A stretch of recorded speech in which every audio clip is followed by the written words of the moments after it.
Good morning. Today is definitely not an alpine start day. I love foggy days paddling. Haven't used the compass. Dead reckoning. It's fantastic. I love fog days. Only 4 days left.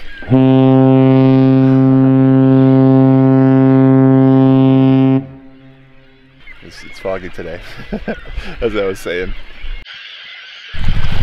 So in case anybody's wondering about how I pack,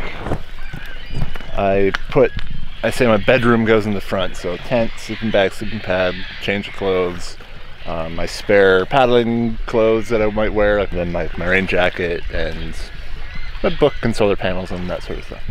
In the day hatch, I keep stuff I need on the water. So I have my first aid kit, repair kit, snacks, water bottle, change of hats, gloves, stuff like that.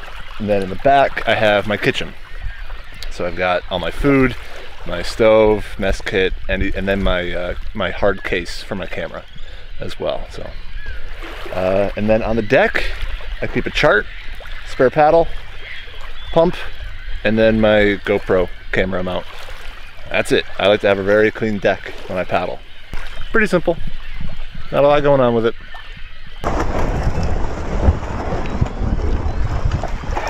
A little sore from yesterday. You know, I was thinking, I don't think I've had any really foggy days this trip. Really foggy mornings. They've all been pretty clear. A lot of haze, but never any fog. Bye-bye, smelly birdie friends. This is the first time in a very long time the land has been on the left.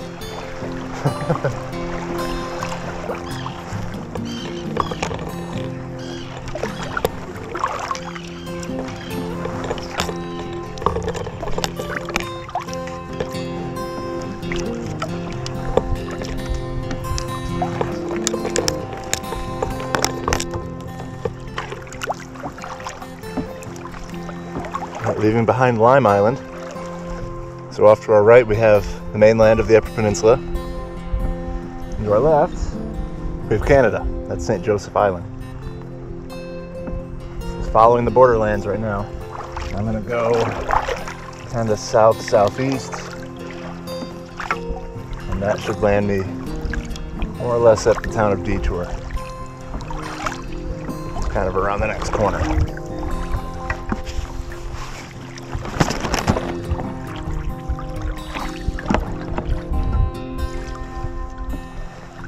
Don't get blown into Canada. That's the #1 rule of today.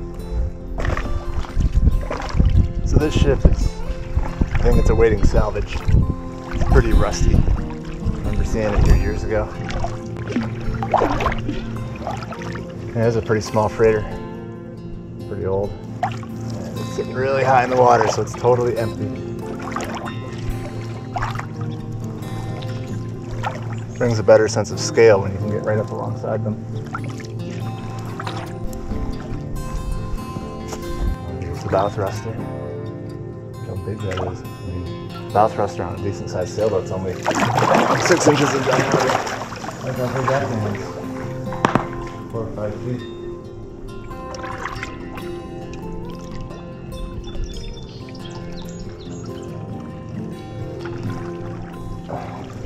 The only time you ever get a view quite like this, underneath the bow of the big freighter. That thruster's so big. Look at that. You could paddle through that if there wasn't a giant prop in the middle of it.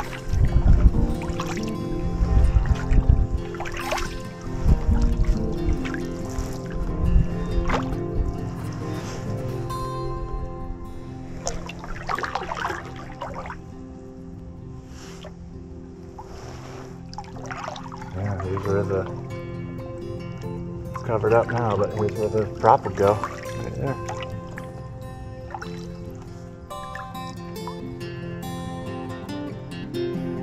How cool is this?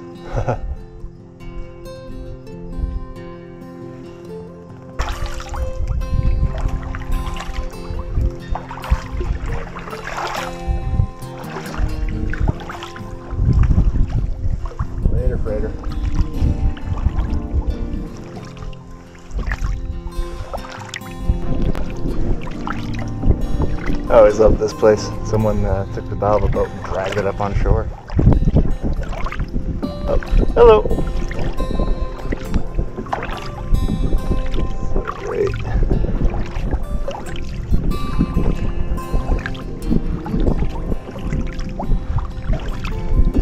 If you could make anything into a house, what would you do? Plane, boat, submarine? Let me know. Tell me in the comments below. I think I would go for a boat. Drummond Island Ferry. This is some really familiar water right now. When I was living and working in the area, I was on that ferry about once every 3 or 4 days.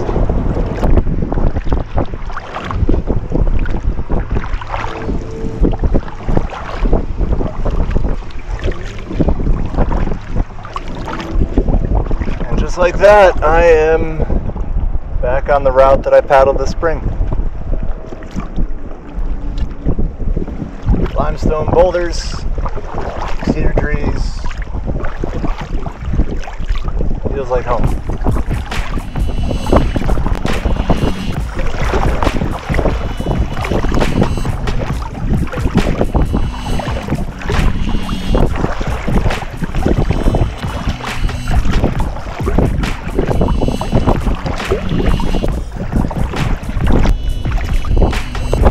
About 5 p.m.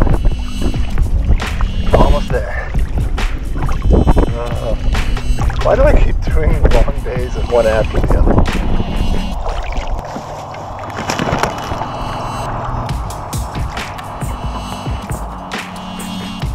Alright, let's not go directly into the wind for now.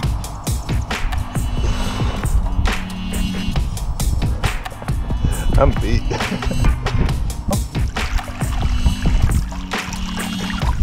Sailing.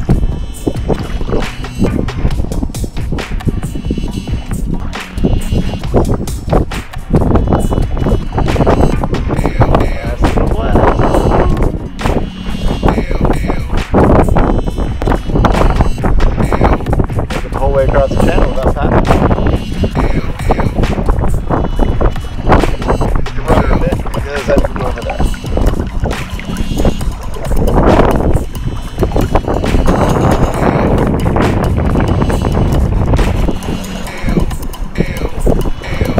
Still haven't paddled yet.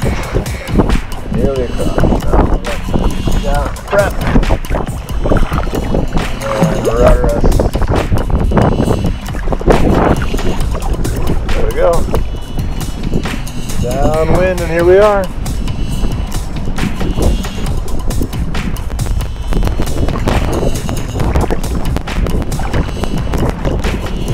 Oh, it's already taken. Well, I guess moving on to the next spot. Oh.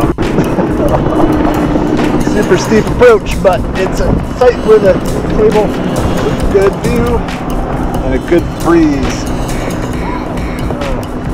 That'll be the Danielle batch.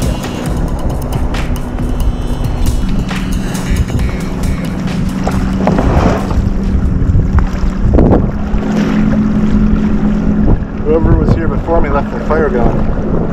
It's still smoking up here. Not cool, man. Leave no trace. Leave no embers.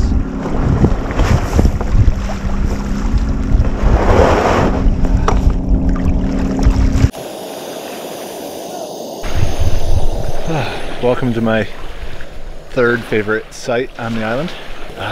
So there's a pontoon boat there with some people that look like they're diving. And they're diving on the old pylons. There used to be a Coast Guard dock here, like 80, 90, 100 years ago. And they're diving on it for some reason. And there's a guy with a big fancy camera. I wonder what they're looking for. So tonight I'm doing kind of my generic go-to spicy ramen and the seafood flavor, and I've carried these for hundreds of miles now. A little can of sardines. And I've always been hesitant because I do love sardines, except when you open the can you have to eat all of it. There's no good way to store it. And then you have to deal with the can. So I'm gonna do actual spicy seafood ramen with fish in it. Yeah. Ooh, do I have any extra squid? Ooh, I can do like a paella. put all the seafood in it. I'm so hungry. I need to stop doing like 35 mile days back to back to back. This is getting old.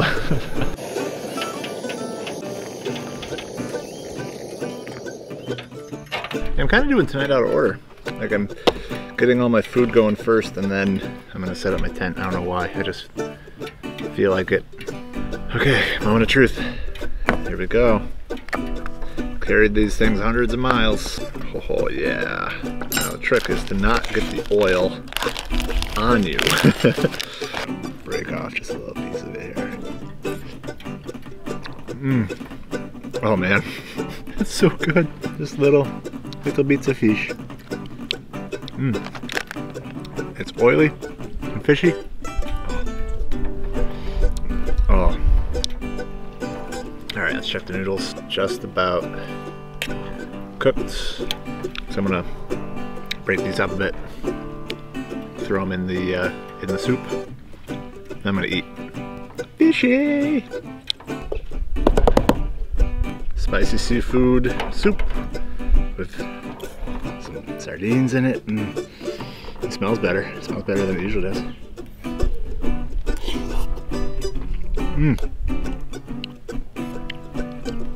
Oh, it makes it way better.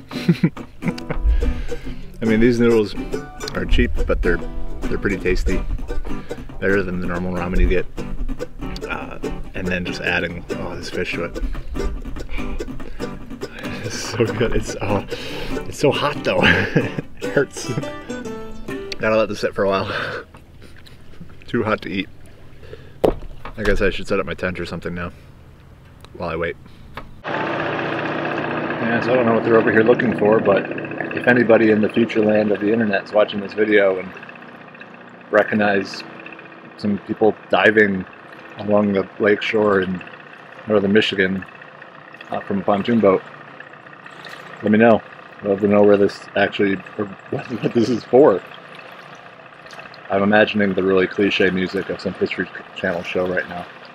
And that famous voiceover. These researchers are searching for sunken treasures. It helps they're having a very loud conversation. We knew, I went right down to a log. I didn't even have to search. There was more down there. And this is a different hole, because we've never been down at 31 feet. I was at 31 feet. We were 30. So what that tells me, so what that tells me is there's a lot more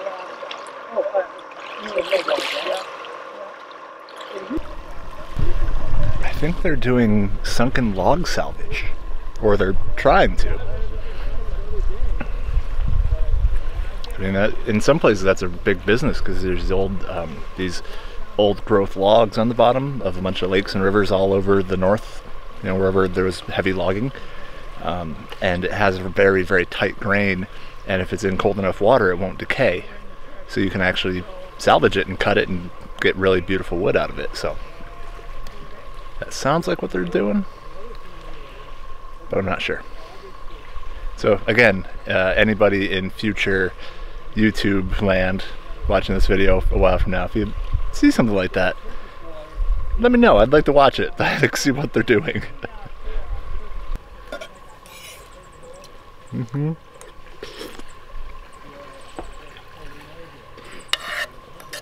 I'm gonna sleep well tonight. So I think I did at least another 30 miles today. I need to stop doing all these big days back to back. Jeez, they're still having a loud conversation over there. This will be very good television. Hunting for logs in northern Michigan. Sunken wet logs. It's been very entertaining listening to them for the last hour. And they've just been drifting.